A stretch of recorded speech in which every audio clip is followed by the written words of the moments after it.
Doctor காப்பரமேஸ்வரன் Murugan மீது எழுதிய குறிஞ்சிமான் சிறியுள் நாடகம். செய்யுள் நாடக காப்பியம் பகுதி 37. நான்காம் களம்.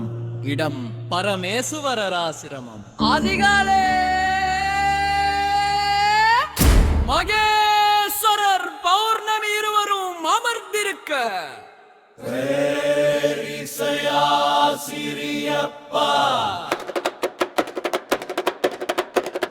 மகேஸ்வர பாகர்த்து இருக்குமோ புத்தனை இயக்கும்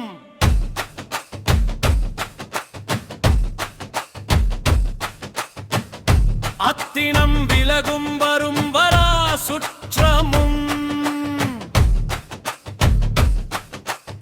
வேதமே சாந்தம் ஓடை நீரளித்தும் மரமெலாம் அப்படி வளரிடும் போதே பரிகளும் மறந்தி பேளர் நமியாரே போரினில் இதுவோமே திகழ்வது ஏரியை போயினன் வேறுரார் சரணம் எத்தினம் பறந்தார் சித்தனை எந்தி அவ்வழியினமும் எத்திரம் குன்றும் மறுப்பு நிடமா உண்டிடாமையில் கர்பெருக்கு எரிணைக்கும் உரைப்போர் யாவ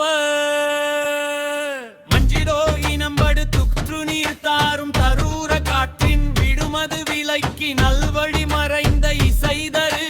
நன்முகத்து வெறுகுடி இருக்க பொருளிலா கண்டு மன்னியாம திரிந்து போர்வாய் மறந்து உருக்கொளும் நினை இருக்கொள பௌர்ணமி பிரித்தென் இசையிலும் வெறுத்திட கரங்களி அம்பரு வெயில் தந்ததும் மடக்கி தேர்தொட வளரும் போர் பிடி அடிக்கும் மறுக்குவர் அடுத்து பருகுத்து பறிக்க மற்றவன் வெந்து வெந்து தந்தோ பித்தனை ஐக்கி பொய்யோ ஐயோ புன்மிரு மிருதங்கு போர் நீ கின்றார் தேர்கால் நின்றார் ஐயோ ஐயோ வெல்லும் பொய்யோ தீராவும் மாவும் ஒன்றே உண்பதும் வலதெல்லாம் காக்கும் நல்ல பல ஒரு அருடலே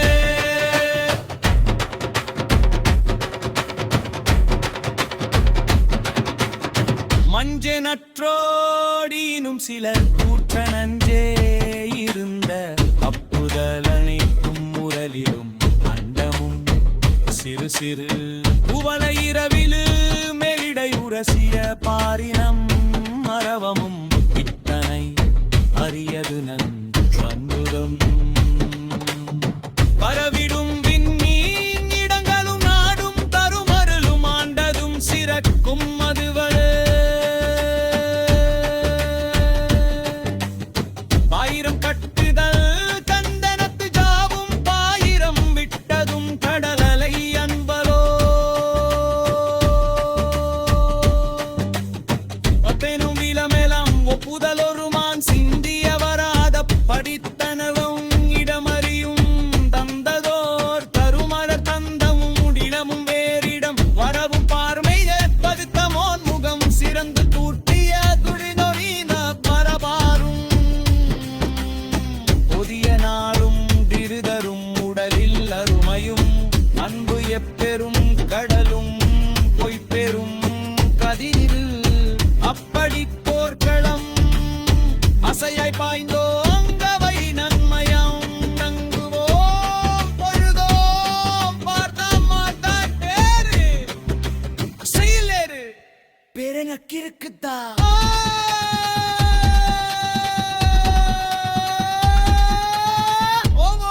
திருதரு பேயா